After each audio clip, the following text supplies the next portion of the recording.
Today I want to do a little tutorial on how you can take a PNG and use it and place it on somebody like it's a tattoo. This is something that I do a lot in photo editing, and I've kind of developed a way that I think it looks realistic, but it's also not that hard to do. And I think, I don't know, someone might find it useful, so I thought I'd throw it on the internet in case any of these skills are useful to anybody. I really do this with just the black PNGs like this. Basically, any kind of black PNG would work. You could do it with color. The process would be a little different, but you could use a lot of these skills. But I would recommend starting with a black PNG. So basically, the first thing I always like to do is just duplicate my layer. And I like to do that just so I have a backup of my tattoo in case any of the edits I make I really don't like and I just want to go back to the original. I just always have that just in case. Okay, so we're going to start with our tattoo. The first thing you always want to do is shrink it down to where you want it. So I'm thinking of putting it right here on his arm. So I'm going to rotate it, kind of get it at the right angle of where I want it, the right size, make sure all the edges are within his skin, basically. And I think something like that is a pretty good angle. It looks like a realistic placement of that tattoo. So the next thing that you need is to kind of mold the shape. So the tool that I use is the mesh warp tool. And basically what this is, if you haven't used it before, is a tool that allows you to customize the shape of any part of the image without distorting the rest of it by putting these little node points. And I just kind of use this to kind of distort the image and stretch it to a place that looks more realistic. Because basically, the way to make this tattoo look more realistic is to start kind of bulging it in certain areas where he has more musculature, or kind of make it more narrow in places where it would be bending inward because of the placement. So like something like these edges over here would kind of be tucked more in because that is the shape of his arm. So kind of just eyeballing it and kind of thinking where things would go. Having it distorted in any way will really help trick the eye to think that this is actually on the skin. So it doesn't have to be too anatomically correct as long as it kind of looks like it's bending over the arm in some way. And you don't have to go crazy with this. But you can see if we compare this to the original type of image, you know, if we had left this one on the arm, it would be much more angular than having this one bent in place. So that already helps a lot. The next thing I do is go into the liquefy persona, which basically allows you to mold it even further. So I use this push forward tool, and that'll help me move certain things that I don't like for example, how that was kind of bending into place. I can kind of just sculpt that angle in the way that I would like, make it thinner on the edge, you know, that kind of thing. And then you can also make your brush bigger and kind of distort it even more on curves if you want, just to sell that this is on somebody's arm, that this is very much curved and bent. But honestly, I think that's pretty good. I might just flatten it a little at the top because that's kind of what would happen if it was on your skin, is once it gets to the top of a curve, it would flatten. So that's flattened. This would kind of flatten. Anything that's kind of on these edges would kind of tuck inward because it's on the front facing part of the arm. So just kind of looking at the arm and kind of going with what you see. Okay, so that is the general shape of the arm, and I would say that looks pretty good placement-wise. So the next thing I like to do is copy this again, make another layer. So one layer is going to be for our texture, and one layer is going to be for our color. And so basically, to make this look like more part of his arm, we're going to use the texture layer and make this an overlay. And what the overlay does is you can see all of the texture of his skin through the tattoo, which is very helpful. But it's this bright orange color. So the way we correct that is we use the color and we put that on saturation.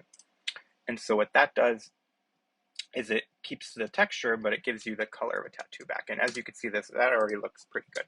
But we're going to do a lot more to make it look even better. But that's a great place to start. So I'm going to group these together as our tattoo. And the first thing I'm going to do is put a filter on them. I'm going to use hue saturation just to correct some of the darkness. I think it would look better if it was darker. The saturation is already black, so that's fine. And as you can see, that just makes it a lot darker. Usually I also add in some shadows just to make it even darker. Sometimes I bump the highlights up just to kind of create the dimension of the arm. The next step I do is I remove the tattoo and I make a new layer separate from the tattoo layer, and I basically just call this shading. And shading helps because it really blends your tattoo into the skin. So with shading, I like to kind of search for the dark shadows of the arm, whatever the skin tone may be, and kind of paint over where I'm seeing shadows on his natural body. And then I'm going to do the same with highlights. Find the highlight and start shading in where I see the highlights on his arm.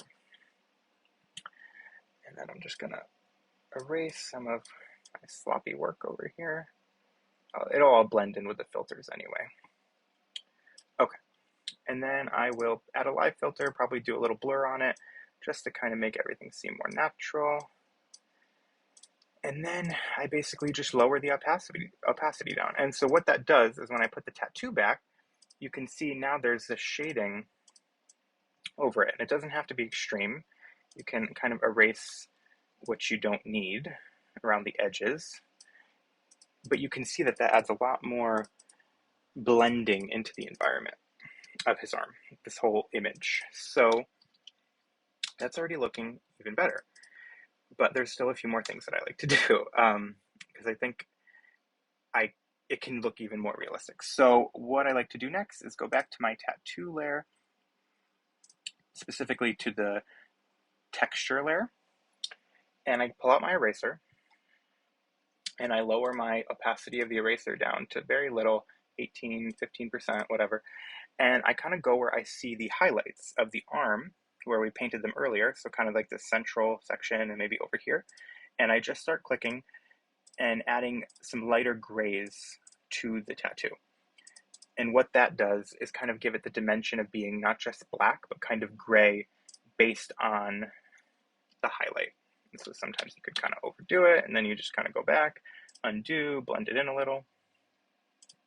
And I think that just adds a nice dimension that makes it blend in with the arm really well. And so you keep it really nice and black over on the edges, but then in the middle, you're kind of giving it that lighter color. And then you could kind of adjust your shadows and your highlights accordingly to kind of factor in those changes that you've made. Okay. The last thing that I like to do with these tattoo mock-ups is add noise. And if you don't know, noise is just a way to add texture to an image. So if you go over here and add noise, noise is just its own layer, and it basically adds these grainy particles to an image. Now, obviously, when you go very intensely, you can overdo it quite easily. But if you do it very gently, it can really blend things in without distorting the image completely. So if you look at before and after on that, you can see that we're really helping blend that tattoo in the skin texture. And I can even take that down a little bit. Even with a very low opacity, it really helps blend in the skin texture. And so now you could kind of see that that tattoo looks pretty realistic from shape to hue and saturation. I think most people would not realize that that was a Photoshop tattoo. And this is a great way to really incorporate tattoos into your designs or workups of different people. And yeah, I hope that some tips were helpful in this video. And if there's anything else you'd like to know about Affinity Photo, let me know. I don't know if I'm going to do more tutorials, but I know that this was something I was seeking answers for. And I'm glad that I have found a way that works for me, and I hope it also works for you guys.